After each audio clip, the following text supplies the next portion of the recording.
Good morning मित्रांनो. तर आज होता आपला बॅक आणि शोल्डर डे. तर सकाळचं आपलं बॉडी होतं 32 केजीस. त्यानंतर प्री घेतला आणि गाडी घेऊन आलो आपण जिममध्ये. थोडा वेळ कल्की मूव्हीवरती डिस्कशन करून आम्ही सुरू केला आमचा वर्कआउट. तर बॅकची स्टार्टिंग केली आम्ही डेडलिफ्टने.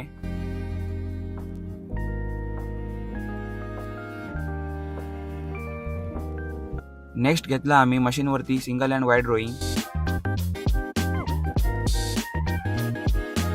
नेक्स्ट घेतले आम्ही लेट पुल डाऊनचे 3 सेट.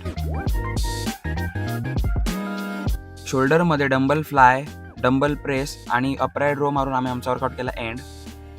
आज जिममध्येच थोडा वेळ केली पोजिंग. तर ही होती याची कंडिशन. मग घरी येऊन गेला आपला ब्रेकफास्ट. मग खूप दिवस आपली गाडी बंद होती, सो तिची बॅटरी उतरलेली. मग त्याला चार्ज केलं आणि गाडी स्टार्ट मारून आपण गेलो मित्राकडे आणि त्याला पिक केलं. मग थोडा वेळ वाट बघितली, तसे बाकीचे पण आले कारण आपल्याला जायचं होतं आज धामापूरला. मग त्यांना गाडीत बसवलं आणि आम्ही निघालो धामापूरला जायला.